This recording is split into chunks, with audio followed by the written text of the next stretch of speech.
Hey, y'all, welcome back to Mountain Murders Midweek. I'm Heather. And I'm Dylan. Hey, Dylan. How are you? I am doing wonderful. Man, I'm enjoying a gorgeous fall day. It is perfect. Honestly, I would take this year round. It's so mild out, sun's out, leaves are starting to fall. I told you I wish we could go frolic in a pumpkin patch today, and you said, maybe not. You want to roll around on some pumpkin vines? Well, I didn't say roll around on them. Frolic doesn't mean rolling around. Wait, now is frolicking like skipping through a pumpkin Yeah, patch? like prancing. Oh, okay. I want to frolic through the patch, Dylan. Okay. I don't want to roll around in the patch. Tiptoe in the pumpkins. Yeah, okay. You're no fun. So how are you doing? Enjoying the beautiful day? I'm enjoying the beautiful day, and I've been hard at work researching for Mountain Murders. Yes, she's working so hard lately. We just laid down the second installment of the West Memphis 3 deep dive on Patreon. We hope our patrons are enjoying that. If you are a patron, don't forget to check out episode 2. Yeah, West Memphis 3 series, deep diving, hoping to bring new information to light. Yes, and I believe my favorite part of the second installment is a really nice, deep background on Damien Eccles. And it really gives you a lot of, because, when I think of this case, I'm like, well, they just saw these weird kids in town. They knew of them for, whatever, and they just try to pin it on them. But this really gives me a lot better perspective as to what may have really been going on behind the scenes. So much more, Dylan. Oh, my gosh. Yeah, I know. It's a lot to digest, but I think it's a good series, and I hope folks will tune in. And if you've ever thought about becoming a patron, now is a great time. For less than a cup of coffee, Yeah. you can access Patreon, support the show, get all the bonus content, follow along with this West Memphis 3 series. Join us in our Discord chat. All the things, Dylan. You can be our friend. He can be our friend. That's right. And we are in the month of October. Spooky season is upon us. My favorite time of year. Frolicking in the pumpkin patch, Dylan. I'm scared. And all month long, we are going to bring you midweeks based on horror movies that are based on true stories or loosely inspired by true stories. And last week, we discussed Jennifer's Body and the Elise Poller case. Yes, we did, and I enjoyed that. And I think we have a very interesting movie picked out for this week. And I hope if you listened to the previous episodes, you got a chance to screen it yourself so you can follow along with us. What movie are we doing, Heather? The Haunting in Connecticut. If you want to stream this film, it is available on Peacock. Yes. That's a platform where you can check the film out. It was released in 2009, so it is a bit of an older film. And I find it funny, Dylan, I always look at the ratings for films, and it's got like a 17% on Rotten Tomatoes, and I feel like that's an unfair assessment because it's not the worst horror movie. No, and it's fine. And this, in my opinion, would have been kind of the end of these kind of well, it's not the last one they ever did, but there was a rash of them for a while. Haunting wherever, blah, the haunted house on the hill, all these things. And when you told me the Rotten Tomatoes score, and I'd never in my life screened this even one time, so I had to watch it. And I was like, okay. And I kind of got bored of those types of movies during the time when they were coming out so kind of back to back. But I have to say, I think the movie's well done, and I certainly don't think it deserves a 17%. And honestly, a lot of times I don't pay the Rotten Tomatoes scores any mind because I've seen other movies that has 20, 30, and they were pretty, I enjoyed them. So I just like to give something a chance. Yeah, I know. So if you are turned off by the fact that it has a low score on Rotten Tomatoes and or maybe it's been panned by critics, I really don't find it to be a terrible movie. Like I said, it's kind of your basic horror movie. It's not super scary. It has its little moments, a few jump scares. But overall, I mean, it's watchable. I think it has decent acting, a decent, cohesive story. And it has a pretty, I guess, an eeriness to it. Well, yeah, it really does. Yeah, once the story comes together, They picked a great house to shoot it in. I love the house. And I will live in this house. yeah, it's your typical fare of these types of stories, with a kind of a story that slowly unfolds. Right. So we do have some spoiler alerts with this episode. If you haven't seen the film and you don't want us to ruin it for you, you might want to go watch the movie and come back. Yeah, but right? come back. Come back. All right, Dylan. So The Haunting in Connecticut, as I said, was released in 2009, and it's a familiar story of a family, the Campbells, who move into a new home which turns out to be haunted. Yes, a totally original concept. Original concept. Virginia Madsen. I don't know what my brain's been doing lately. I think it's that pre old person brain or whatever. Okay, I was doing it again. Virginia Madsen, I know, right? Portrays Sarah Campbell, an exhausted mother who is doing her best to care for son Matt, played by Kyle Gallner, who has cancer. Matt is receiving cancer treatments which leave him weak and sick. Unfortunately, the family is struggling financially. So several times a week, Sarah must drive Matt like 2 hours away to see these specialists and receive treatment. He's a candidate for an experimental treatment, and they're really hoping that this will help him. But due to the family's financial issues, they can't afford to pay for a motel for overnight or whatever. So they're forced to drive back and forth. And here's Matt, he's just received this treatment and he has to commute even when he's sick. You see the mom pulling the family car over. Matt's throwing up on the side of the road. Now, I have to say that early on, it's setting up this reason for them to move into this, rent this home, if you will. But I felt that was a little bit thin as far as the movie goes, because you're already in financial trouble, having trouble keeping up. Obviously, you got this very serious medical issue going on with your son, which is going to be costly, even if you have insurance. But then, of course, they're just... I thought that was a little thin, the reasoning for them to move into the home. What do you think about that, the setup? Oh, I think it's a fine reason. Oh, okay. I mean, it makes sense, and it's a lot more digestible than a lot of horror movie plot lines. I mean, it's not like a big plot hole. And I think we do see that the dad's not really on board with them renting a home closer. He explains, we've thrown all of our money into our business. Obviously, we didn't know we were going to have a sick son. We've got a second mortgage on the house, so they're in a financial bind. But Dad's willing to do whatever it takes to try to accommodate this situation. And it does seem like the mom kind of makes an executive decision as far as renting a house, like really without Dad's input. And we do see Dad go to great lengths, like he has a classic truck, like a vintage truck. Yeah, it's a pretty sweet truck. Beautiful, sweet cherry of a truck. And he sells it to help, afford to rent the place or whatever.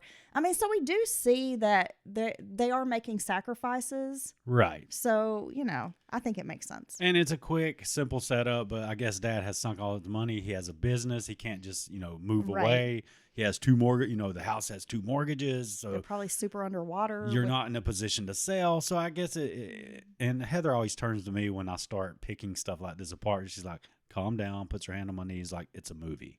Just let's move forward, please. And you say, I'm a picky movie viewer. You focus on the funniest things too. Yeah, the logistics. Yeah.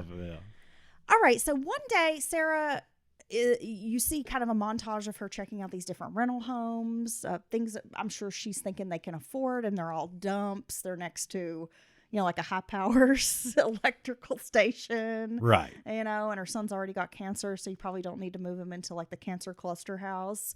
And the rest of them are just run down and gross, dumps, basically. Yeah, because she has other kids to consider. She needs a little bit of room. Yeah, they're a big family. She needs bang for her buck. Right. So one day, Sarah, at this point, she's kind of given up on finding anything, passes by a historic home with a for rent sign being placed in the yard.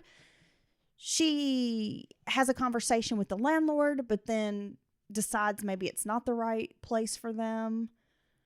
But then Sarah and Matt are driving home one evening, and he's very sick after receiving the treatment. She decides to rent this place. So she basically calls the homeowner and is like, can we move in tonight? And he brings her a mattress. They set up for the night, like a little pallet in the floor.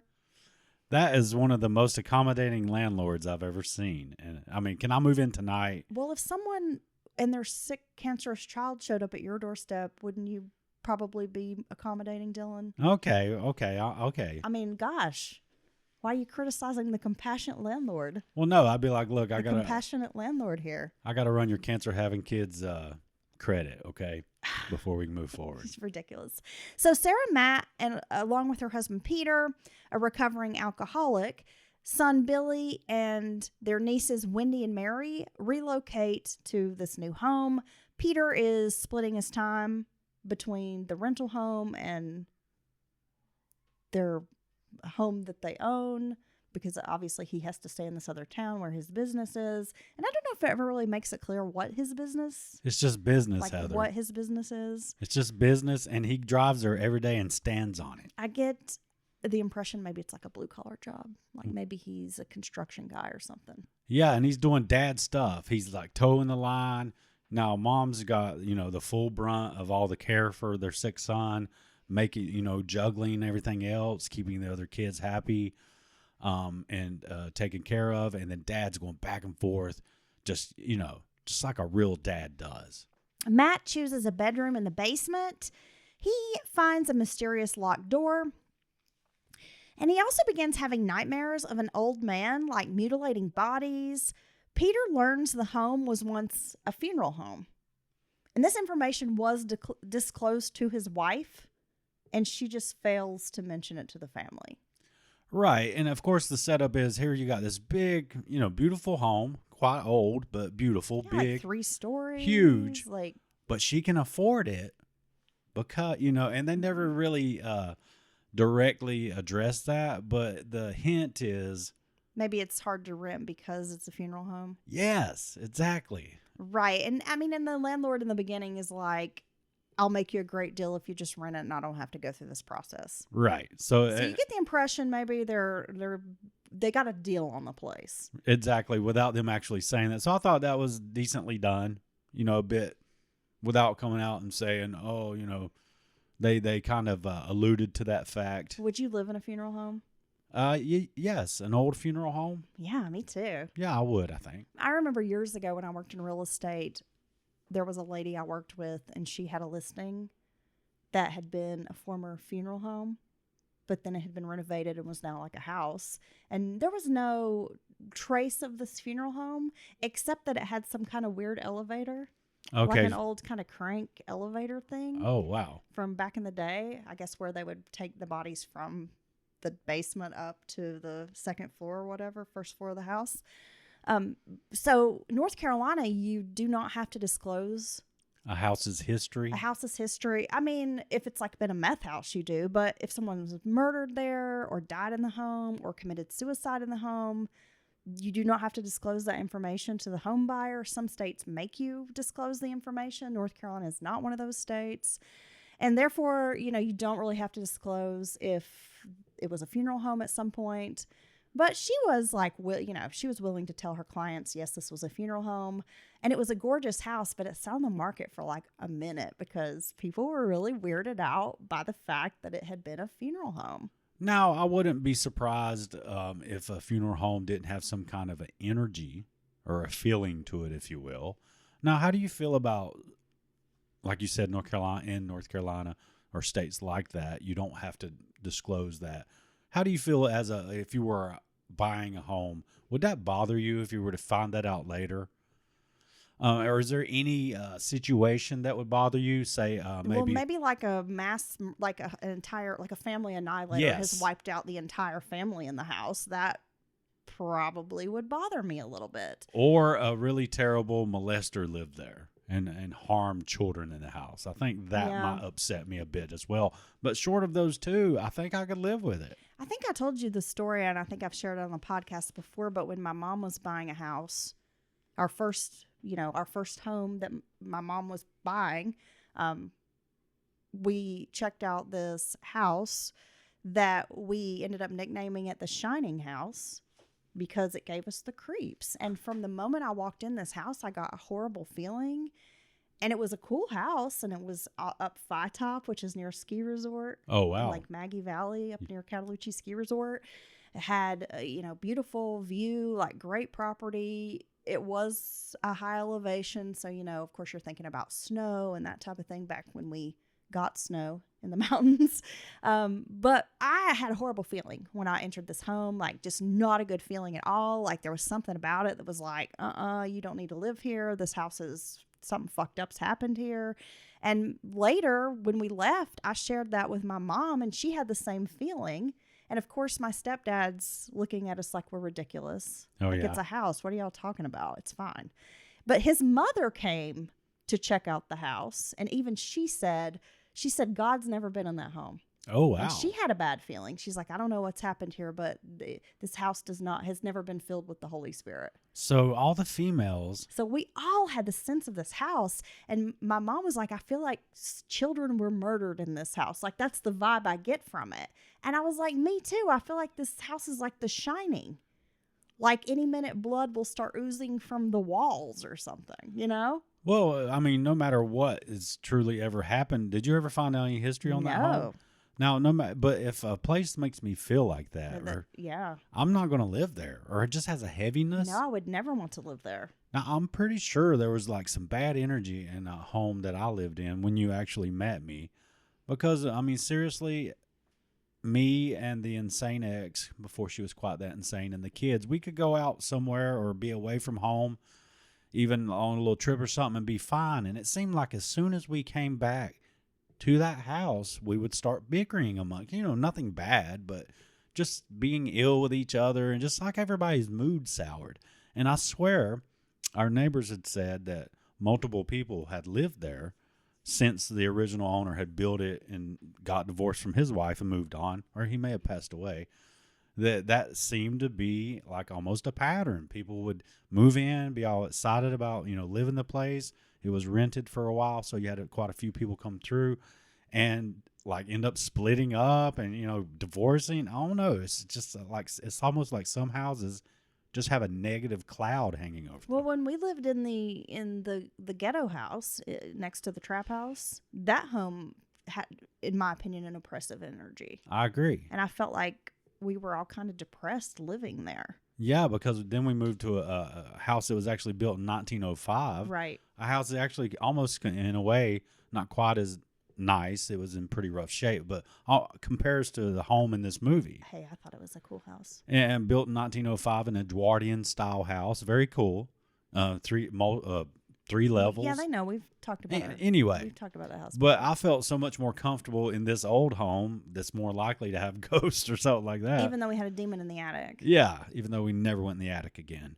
I felt more comfortable there, slept better, rested more soundly than I ever did in the little tiny house that we'd moved from. Yeah, the tiny house had an oppressive energy. I felt like we were just all depressed. So anyway, I do think that you can move into a house that has bad energy, right? So behind the locked door, the family discovers mortuary equipment. The son Matt's been trying to open this door with no luck. Dad's tried to open the door. It's jammed or locked maybe from the inside. They can't really figure it out. But one day it just kind of opens up, right? And so they go in, they find all of this old mortuary equipment. Which would be embalming, like old vintage embalming fluid. It'd be such a score. Bone saws, very strange medical tools. Of course, you'd have to safely, dispose of the chemicals because they can be very dangerous, formaldehyde and things of that nature. But dude, the rest of it, I would be totally stoked to find a bunch of old medical equipment and embalming equipment. Dude, that would be awesome. I would be like, can we put this on display? Yeah, maybe a cooling table with the holes in it. But we're also, I guess, weird people, right? Now, Matt's dreams after learning that this is a funeral home and finding this equipment start to intensify. In one violent episode, we see Mrs. Campbell, Sarah Campbell, she finds her son Matt scratching at the walls and his fingers are bleeding, and there's a ton of furniture just like piled up in this room in a very unnatural way. Kind of like how we've seen in like Paranormal Activity. Poltergeist. Furniture being stacked up. Exactly. And he's all scratching at the wall. His fingers are bleeding. She's not really sure what's happening. They're beginning to think maybe it's the medication he's on. And they made it very clear with the experimental drug, like if he starts hallucinating or having like strange behavior, you need to let us know. Right, because he's part of this experimental procedure. But he's afraid. He doesn't want to let the doctors know because he's afraid they'll take him off the treatment, and it's kind of like his last hope. So I thought that was interesting dynamic. They kind of set out with that. He's doing this experimental thing. They're telling him there could be these very significant side effects, hallucinations, odd behavior. And so these things start happening to him. He thinks it's the procedure. So he doesn't want to tell anyone because he doesn't. This, like you said, could be his last chance for surviving the cancer. So I thought that was a pretty good play. Now at the hospital, Matt meets another patient who's played by Ilya Kotias. I don't know how you say the guy's name. He's a great actor. He's always kind of like a supporting actor, but I always find him to be very talented. I like him. Okay, for some of my Gen Xers out there, his best role, in my opinion, ever was Casey Jones in the Ninja Turtle movie. Okay. Yeah. He was in Fallen as well. Yes, he was. With Denzel Washington. He's a good actor, and I always wondered why he didn't kind of... He's in Some Kind of Wonderful. He plays like a tough guy in that movie, if you're into 80s movies. Anyway, he's been in a ton of shit. Well, he happens to be a reverend. And after some conversation, he suggests that maybe Matt try to figure out what these spirits want. And he also has cancer as well. So Yes. that's slowly starting to see that these people, these two that are sick, seem to have... the veil is thin for them. The veil is thin for them, maybe because they're near death. And he's also a pastor, which is very handy. Well, yeah, he's a reverend. I just said that. Oh, okay. Yes, he's a man of the cloth, Dylan. We've established. I'm a man in cloth. One day the children uncover a box of photographs in the attic. They're playing hide and go seek. It doesn't go that well. One of the children is sort of like in this dumbwaiter. And there's a ghost or something he starts freaking out. And then we hear the little girl upstairs screaming. She's hiding in the attic. She's kind of falling through the floorboards, rotted floorboards.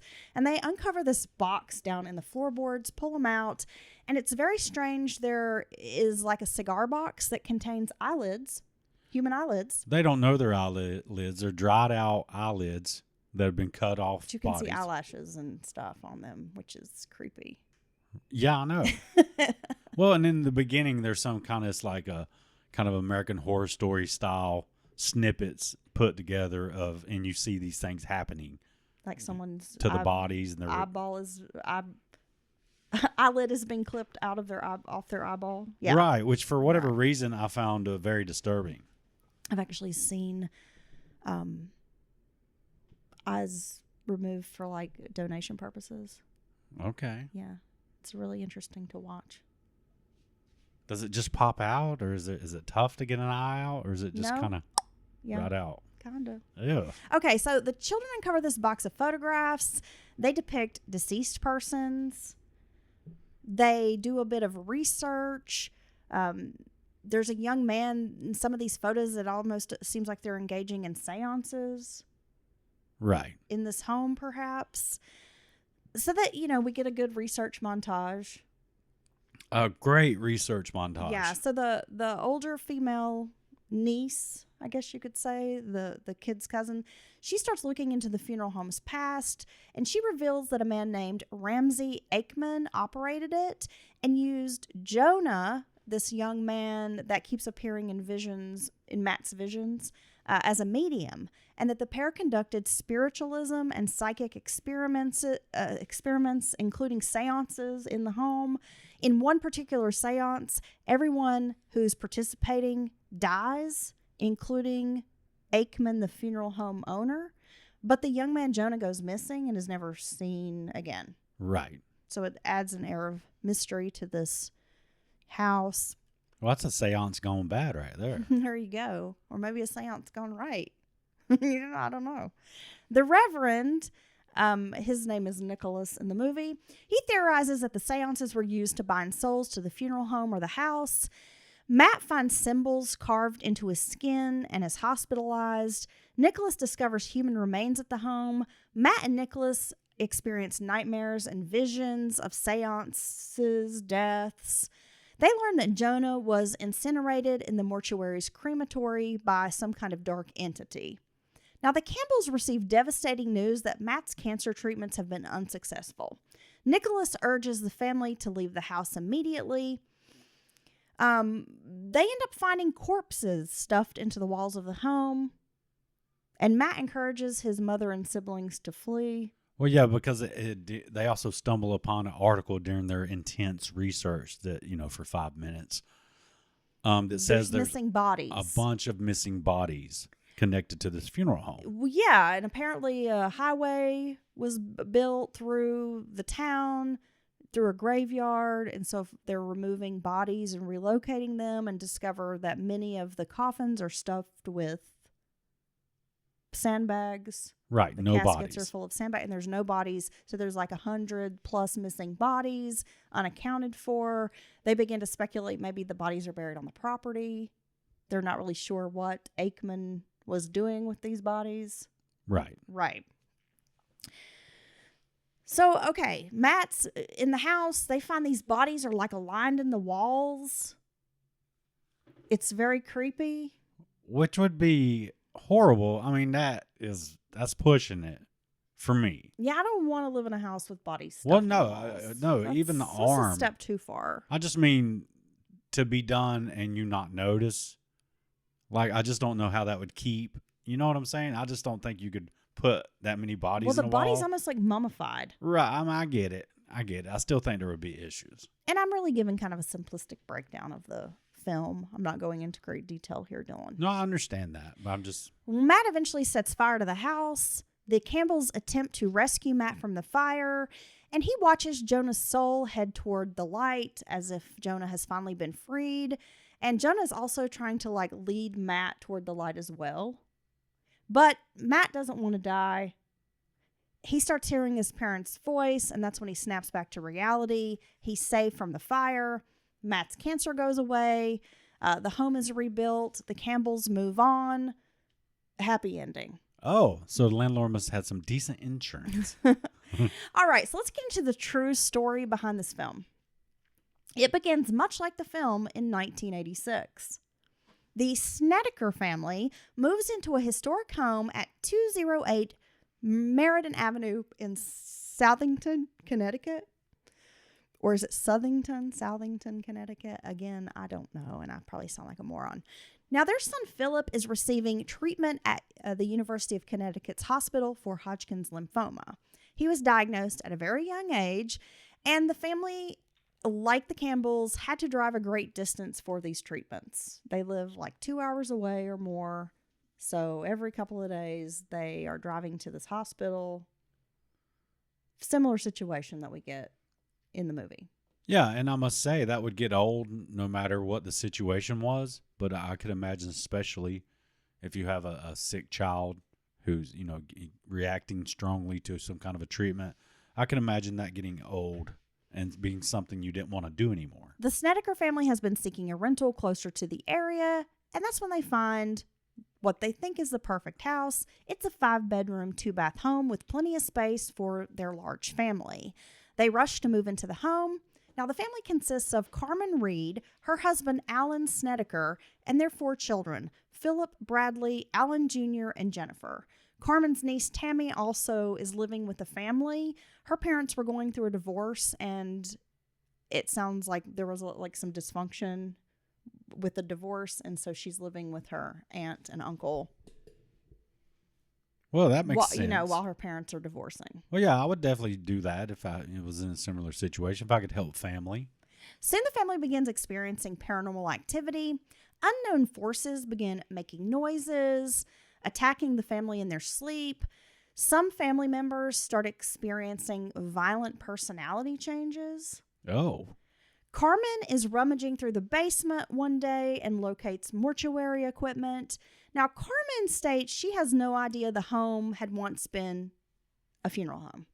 However, the landlord says they were informed and that there was also a sign on the property that said like Hallahan Funeral Home. Oh, and that it would be hard to miss. That's a pretty good clue. Right. Signage. Now, when they had toured the home, the family was unable to access the basement. The doorway had been blocked with some building materials, part of a previous renovation, so they were unable to get into this basement. So it's only after they're moving in that Carmen's able to, find a way in, and that's when she discovers this equipment. The homeowner, Daryl Kern, admitted the property had once been the Hallahan Funeral Home.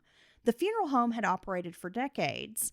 Kern will claim in a 1992 interview with the Hartford Courant that the family was well aware of the home's history when they moved in. Philip and Bradley claimed the basement for their bedroom.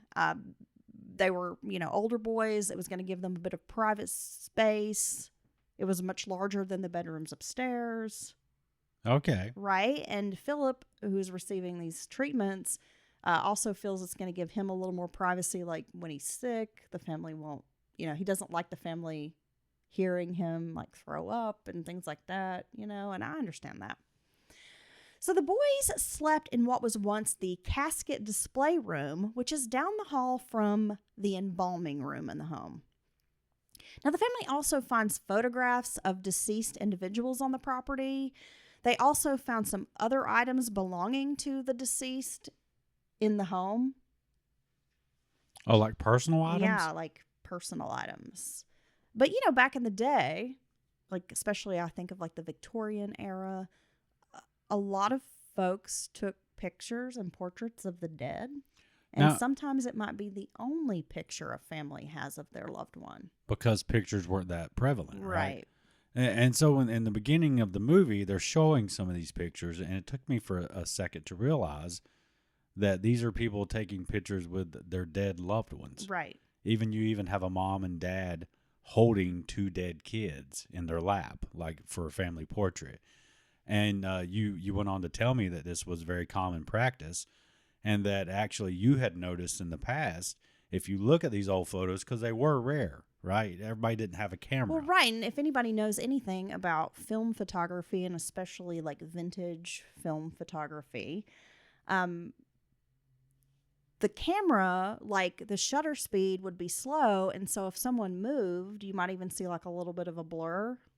But you could always tell in these old photos that someone was deceased because everybody else might have a little hint of fuzziness or blur from maybe movement while the camera's taking the picture. Right. But the dead person's going to be completely in focus because they're dead and they're not moving. So they'd stand out. Yeah. In a group of people. Yeah. Which that's totally creepy, kind of. It is kind of creepy. But, we've all, as a society, everywhere around the world has different relationships with death.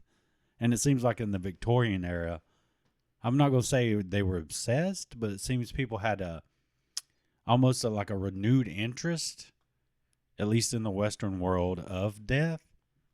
Like, they would, if someone was, they would display criminals. Wakes, sitting up with the dead. Yeah. Bodies on display. Yes. I mean, it's definitely different practices from what we do, I guess, in modern times. But even today, I've seen people snap photos of their loved one in a casket, or photos of like the funeral. Oh yeah, just to have a memory, I guess, of it. I mean, I've seen that; it's not uncommon. Well, and that's what the cooling table was for. It's like a metal table with a bunch of holes in it, and they put big blocks of ice in the underneath compartment, and they would display the body, or the body would stay with the family for days sometimes. And everybody would stay and sit with the dead. Yeah, we've discussed Appalachian funeral traditions here on the pod before. The sitting up with the dead, how that was a thing. Okay, so they find these photos and they're like, okay, a little creepy, whatevs. Now, according to the family, Philip was the primary target of the malevolence in the home. The young man began seeing visions of another young man who had really long black hair. He would see shadow figures moving around the house. Another apparition appeared to him, and it was like a man with white hair and a pinstripe suit. The ghost would reportedly stand in the corner watching him sleep. He would wake up, and it would just be like loitering, staring, hovering. That's not going to work for me. Not at all. Now, at first, his parents dismiss their son's complaints, believing it could be the result of a cobalt used to treat him. Carmen said other ghostly figures would threaten Philip. At times, the young man would simply appear and say his name, like the ghost of the young man with the long hair would just appear and be like, Philip. But regardless, I mean, Philip's scared. He's not okay with the ghost calling his name. At one point, Philip allegedly broke into a neighbor's home to steal a gun, and threatened his stepfather, Al. So it does seem like maybe Philip's experiencing some trouble. Yeah, yes, most definitely. During one encounter, Carmen was mopping the floor, and she claims that the mop water turned into blood and filled the room with the smell of death. And we do see this in the film. You see an adaptation of that situation. Right. In the movie, they definitely, use this as a creepy scene. Now, Carmen shared the experiences in a 2002 documentary based on the Snedeker family's The Haunting. You can find this documentary out there. I've seen it. It's been years ago. Yeah, it's titled Ah Hell Nah. Ah Hell Nah, yeah. Carmen and Alan also claim that the entity has raped and sodomized them, that their bed would rumble, kind of move around, levitate, wake them up, like the violent shaking. You're telling me this entity, this ethereal entity is into butt play? I guess. Damn. You never know, man. Man, it'd be my luck to get, haunted by a freak of a ghost. Like Diddy? Yeah. Oh, God. Could you imagine Diddy's ghost? The ghost just hiding in the corner watching you and your wife make love. Giving you direction? Yeah. Do I stand her up? Yeah. He'd be trying to get you to do moves that you can't do. But like, damn, Diddy, who do you think I am? Ooh. You should have sex. Right? Foul odors of feces and rotten meat would just sort of start emanating throughout the home. Rotten eggs, that sulfuric type of smell, just not pleasant odors. And I assume they could never find the source. Unpleasant odors, right. In one incident, Carmen claimed the shower curtain wrapped around her as if it was trying to suffocate and kill her. Okay. We see that portrayed in the movie, and it's a pretty creepy scene, actually. The family claimed that they would hear ambient, like 1930s style music, but could not find a source for this music. That would be creepy. Philip's personality began to change. He became violent and irritable. Philip was cruel to his younger siblings. Like, for example, he locked his brother Bradley into a chest and, walked away. And he did other torturous things to scare his brother. Like, in one instance, and we actually see a fictionalized version in the film, he gets his brother to sit on, a gurney and starts spinning him around until the kid's, screaming, please stop. Oh, my gosh. Right? And like I said, these violent changes in his personality, he breaks into the neighbor's house looking for a gun and then threatens to kill his stepdad. That's troubling. So he goes from just a normal kid, even though he's sick, dealing with this, to acting out very violently. And it's almost like he's a different person, right? Yeah. At one point, Philip attacks Tammy, the older cousin. He was hospitalized for 45 days in a psych ward. When Philip shares his visions with doctors, they diagnose him with schizophrenia.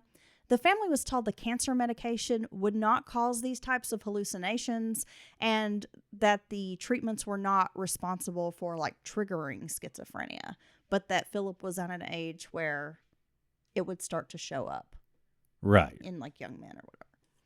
Philip was sent to stay with relatives, and reportedly his behavior improved being away from the house. With the hauntings escalating, the family reached out to Ed and Lorraine Warren. The paranormal experts spend 9 weeks investigating the home, and they conclude the house is infested with demons. They always found demons, didn't they? Yeah. Well, Ed was a self-proclaimed demonologist. Dylan, there's a lot of opinions on Ed and Lorraine Warren. I think the consensus is they were full of shit, but there are still people out there who believe that some of what they say is true. Yeah. I mean, I'm aware of, some people are still true believers as far as they're concerned. And many people, maybe more so in the latter camp, think they were kind of full of it and just made it like a living, made a lifelong like exploiting living situations. Right. I mean, Right. even to this day, I mean, gosh, the Conjuring movies. I mean, gosh, how many? There's 4 of those now. Yeah, There's 6 or 7 if you include the Annabelle movies and all that. Yeah, it's become part of like pop culture. I mean, you say Annabelle, it's part of the lexicon. People know what that means. Yeah, and that's probably profited their estate, right? So even in death, they're still making money off of these supposed cases, if you will. Ed and Lorraine bring a priest in to perform an exorcism on the home. Once the priest performed the exorcism, which took place on September 6th of 1988, the paranormal activity ceased. The Snedekers moved out of the house a few months later. However, Dylan, anytime a person, we know, of course, anytime a person claims to have experienced paranormal activity, there are going to be folks who doubt. When the Snedekers went public with their story, they had folks who believed them, and of course, folks who were like, these people are full of shit. Like, for example, the landlord, Mr. Kern, said the stories only began when the family fell behind on rent payments. Oh. He saw the story as a cash grab. The next door neighbor, Catherine Altimus, thought the whole thing was a hoax. She said the family always appeared to be happy when she saw them. They never seemed frightened or tormented. Well, I mean, that's a valid observation, I think, as a neighbor, because, I mean, let's be honest. Surely you would see them at times kind of like gloomy, like, distressed, not sleeping well. Black circles under their eyes. Yeah. I mean, if all this other stuff's going on, I mean, surely. If somebody saw me right now, they would be like, that woman has some serious paranormal infestation. She must not be sleeping because of the black circles I have under my eyes. Somebody's haunting that bitch. They just won't go away. I don't know. Philip's friends didn't really believe his stories either. One of his pals recalled that Philip was a bit of a, quote, storyteller who wanted to be the center of attention, and that he was known for exaggeration, not always telling the truth, embellishing things. Okay. When the movie came out in 2009, the current owner of the home spoke out against the Snedeker family. She had lived in the house for a decade without any paranormal experiences, and she called the whole thing ludicrous. It's just a bunch of hooey. Philip's cancer reportedly went into remission after leaving the home. The family went on to, have normal lives after that. Philip became a truck driver. He had 4 children. The cancer returned later in adulthood, and he died on August 9th of 2012 in Elizabethton, Tennessee. Now, the Warrens' assessment of the home was that the funeral employees had previously performed necrophilia, which caused evil spirits to become trapped in the house. Oh, Lord, it's like manifested evil inside the home. Well, that wasn't the only thing they were manifesting from the sounds of it. That's a pretty strong accusation, honestly. Yeah, but it's not entirely outrageous. Well, it's not, but... Well, there have been reports of this type of thing happening, so it's not like it doesn't happen or it hasn't happened.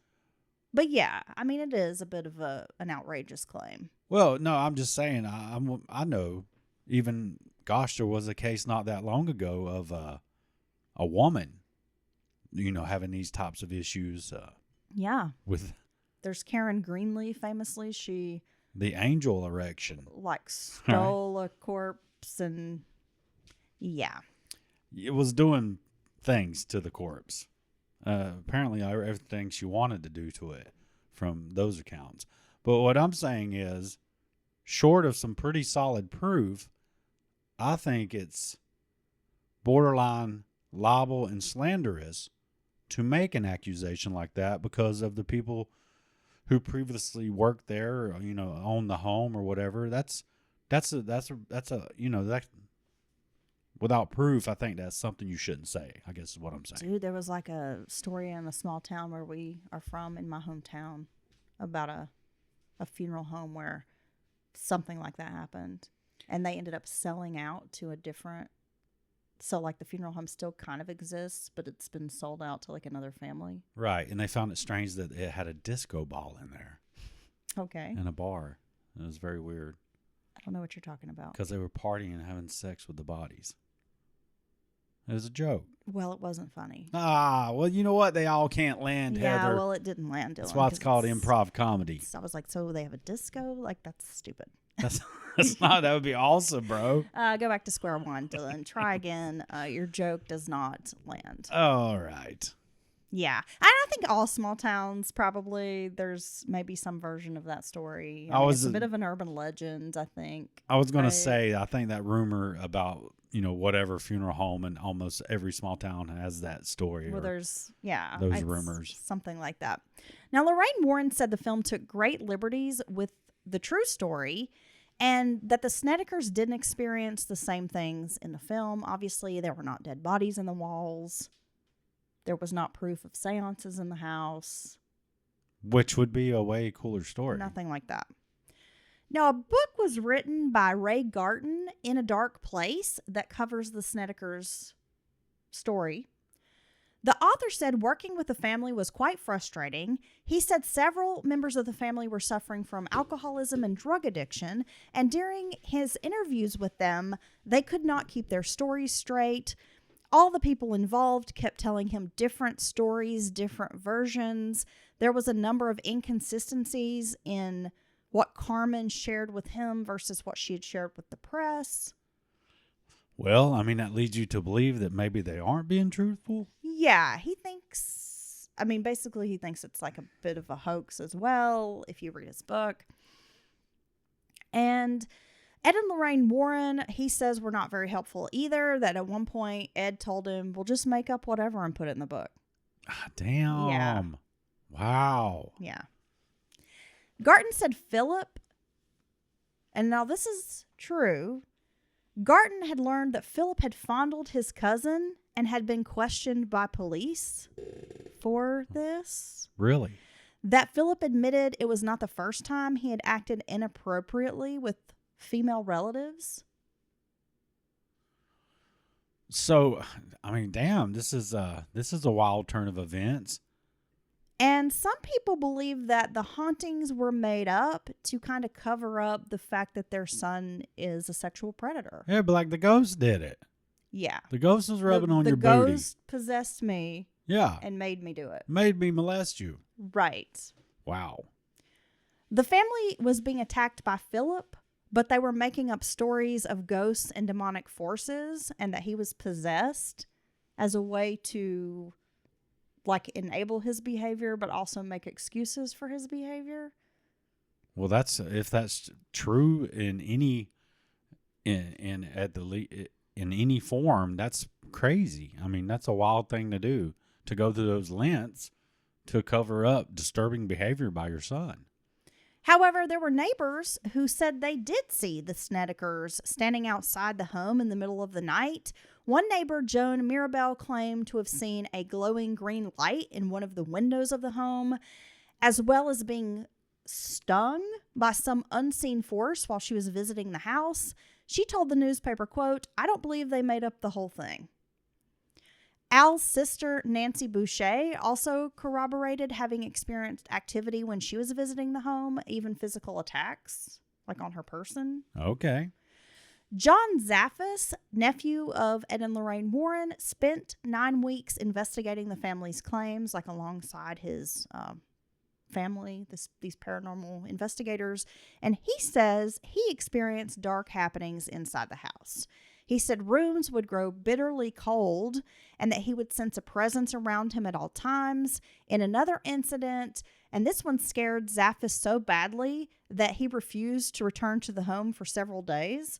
He said an apparition manifested and that he could hear what sounded like thousands of wings flapping behind it, like birds, and it just terrified him. Well, that sounds very creepy. And we do get a little hint of this in the movie. There's a scene with a bird and you hear the flapping.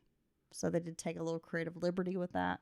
Oh, were they under the bed? Yeah. Yeah, I know. And the niece in the older niece, who's an incredible researcher, it turns out, is reaching under the bed. She's been awakened by whatever's what she thinks happening. is a bird, and it's just totally has flown in the house, flopping around under the cover, under the edge of the bed, and there's no way I would be reaching down there like that, dude. You no would just way. let the bird be in your room? Well, until it starts. Well, for one, do I know it's a bird? My luck, it's a woodpecker. You better watch out, Dylan. It could be a little woodpecker. Could be flying over there to check out your little wood. Well, it would not be impressed. Peck, peck, peck. Yeah, it's not going to peck my wood. So that is the story of the haunting in Connecticut. At this point, most people dismiss the Snedeker's claims. It's kind of become like the Amityville horror, seen as a cash grab. These people were manufacturing a story so they could be on TV, because they were on TV. They were on talk shows, local news. There was this whole book deal. Well, see, that makes you wonder, right? And it sounds like, they were actually financially strapped and dealing much like the family who moved into the Amityville house. Yeah, and you hear other stories where, people have these experiences and they kind of don't even really want to talk about it. And they certainly don't go on, media junket tours. So, those types of stories tend to be maybe a little bit more believable to me, even if I don't full on believe it was paranormal. Something was happening they didn't understand, and they find it disturbing. They don't want to really share it with people over and over. That was one of the reasons. Never mind. I was almost going to disclose something from our episodes in the West Memphis 3, and I'm not doing it out here in the public. You got to go to Patreon to check that out. Okay, well, there's no paranormal activity in that story. But Well, there's not, but there's some people in there bullshitting. I think anytime someone comes forward with a story like this, you're always going to have skeptics. Right. And, we've lived in several places that we are pretty sure had some kind of something happening in the house. I know I've lived in quite a few places that I'm like, okay. I seem to be like a magnet for it. But a lot of people think I'm crazy when I say that. Right. And I think just most people are just naturally skeptic on this type of thing. And I even believe there's some people that if they were seeing it with their own eyes, they still would, try to find a way to explain it away. Yeah, that's why when we experience it together, I always feel better that I have a witness that you saw that too, right? Like that just happened. Right. Yeah. I mean, even where we are today, our old buddy Renee that lives in the back unit, she's confirmed a few things that happened in the house. Really? Yeah, so then I don't feel so crazy when I'm like, why did that shit just fly off the wall?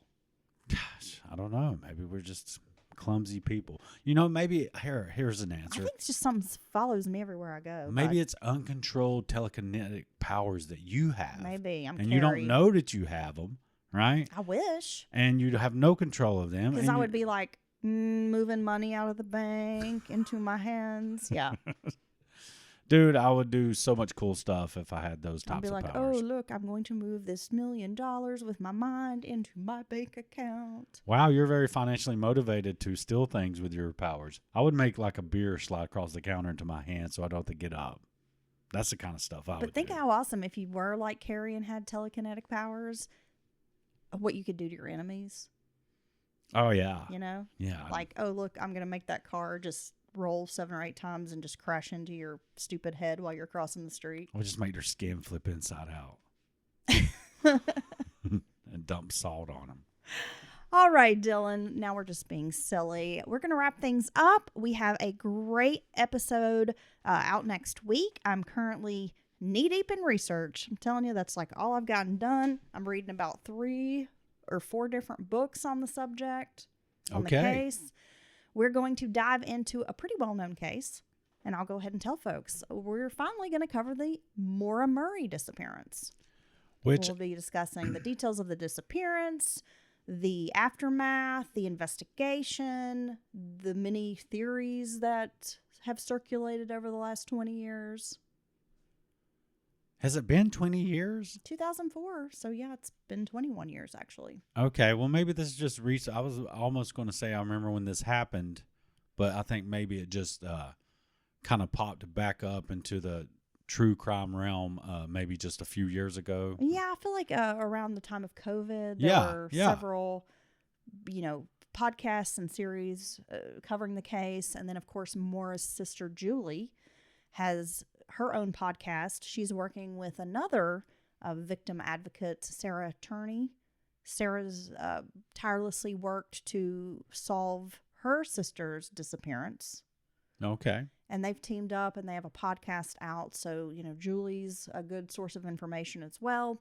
It'll be an interesting discussion. I mean, there's a lot. I thought I knew a lot about the case, but as I'm diving in, Dylan, there's always stuff uncovered that I'm like, oh, I didn't know that. So, Well, I certainly, the first time I did hear this, I'm sure on some other podcasts, I did think it was a kind of a strange case, right? it is an enduring mystery. It's very mysterious, and it's just one of those things that when you hear it all kind of laid out in front of you, it makes you wonder. Yeah, I think this is a case with the mystery aspect and just it's bizarre, right? And Yes. that it really has kind of captured folks' interest, and people who are like kind of really into the case have strong opinions about the case and what they think happened.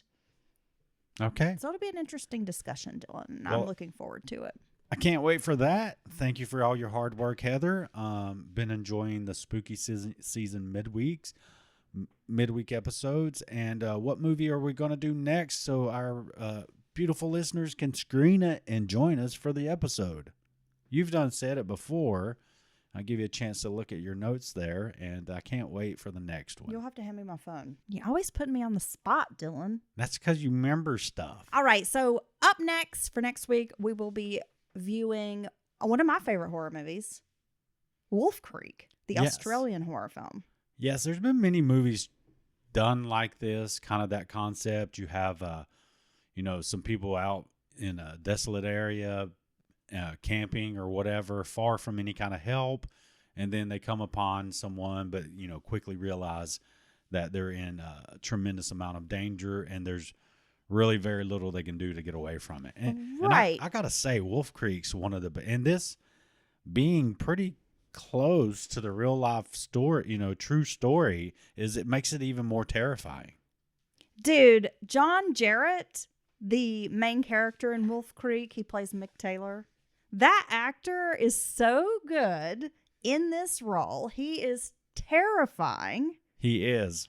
He's also in another Australian horror film called Boar, where he's like hunting a killer boar. Dude, and Do you remember that movie? Yeah, and the boar is huge. Yeah. Oh yeah, it's great. And I have to say, out of the Australian film community comes some very, and of course, the backdrop is the outback, which is already kind of creepy, right? Because you're so deep in It's it, so desolate. and so desolate. And if you do get into trouble, you certainly are going to have a hard time. But they do, they do tension very well in Australian films. I think of several movies that are Australian horror films, actually, that I almost considered covering for this movie, right?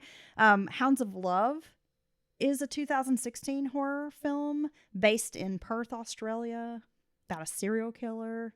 I mean, it is intense, disturbing. I've never seen that one. Oh, you gotta watch it. Okay. And then another one that comes to mind is Snowtown, about the Snowtown murders. I'm not familiar with that either. Man, there's so many good ones, Dylan. It sounds like I need to go down under, and I know that we have some great listeners there in the land down under. And I'll let you go down under. Okay. Sure. Oh, I can stay down there. Okay. All Get right. your little boomerang, some kangaroo socks. I don't know. Yeah. Get your little pouch. Oh my gosh! Just I a mean, little kangaroo fanny pack. gosh, is that might be racist for you talking about Australians like that? Yeah. Okay. All right. That doesn't make any sense. Okay, so Wolf Creek is loosely based on a serial killer. We're going to get into all that. Definitely watch the film if you've never seen it. It's disturbing. It's fucked up. It is. It's a great movie. I've watched it multiple times, and I can't wait to discuss the true life story that it's based on with you. So until next time. We're asking folks to email us at mountainmurderspodcast@gmail.com with their listener stories. We are collecting all of the good stories for a Halloween episode. We love hearing from you guys. And if you want to hear your story on the pod, all you got to do is send us an email or a DM at Appalachian True Crime on Instagram. All right, Dylan. See you later. Bye. Peace out.